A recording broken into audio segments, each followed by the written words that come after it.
একটা প্রয়োজনে গিয়েছিলাম জকিগঞ্জ উপজেলায়। ওখান থেকে ব্যাক হয়ে সিলেটের উদ্দেশ্যে রওনা দিয়েছিলাম। হঠাৎ রাস্তায় একটা দুর্ঘটনা। অল্প একটুর জন্য আমরা আল্লাহর হুকুমে বেঁচে গেলাম কয়েকটি প্রাণ। সুতরাং আমি অনুরোধ করব, যারা হাইওয়ের মধ্যে গরু নিয়ে হাঁটেন, দয়া করে আপনারা নিজ দায়িত্বে গরুগুলো রাখবেন। কারণ হাইওয়েতে সবসময় গাড়ি চলাচল থাকবেই। আর রাস্তা একটু ভালো থাকলে ড্রাইভার একটু গাড়ি টেনে টেনে চালাবে। সুতরাং আপনারা প্লিজ, অনুরোধ করব, গরু, মহিষ, ছাগল যারা পালন করেন, দয়া করে আপনারা রাস্তার পাশে গরু, ছাগল আপনারা বেঁধে রাখবেন না, অথবা এলোমেলো করে ছেড়ে দিবেন না। কারণ একটা দুর্ঘটনা সারা জীবনের কান্না।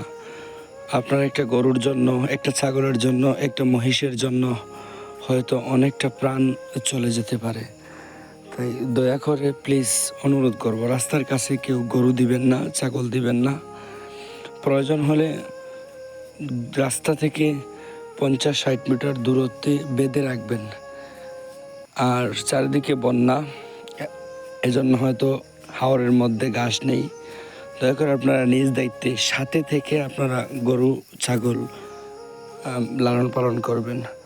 কেননা একটুর জন্য আমরা আজকে পরিস্থিতির শিকার হলাম। আল্লাহ আমাদেরকে বাঁচিয়ে রাখছেন, শুকরিয়া আল্লাহর দরবারে লাখো কোটি। যাই হোক, এর চাইতে আর বেশি কিছু বললাম না। আর এই রাস্তাটা অত্যন্ত সুন্দর, প্রকৃতিটা অত্যন্ত সুন্দর। আর এই রোডটা হচ্ছে জকিগঞ্জের হাইওয়ে রোড। এই রোডে গোলাপগঞ্জ থানা, বিয়ানীবাজার থানা তথা জকিগঞ্জ থানা, এই 3টা থানার গাড়ি চলাচল করে। সুতরাং রাস্তা একটা, থানা 3টা।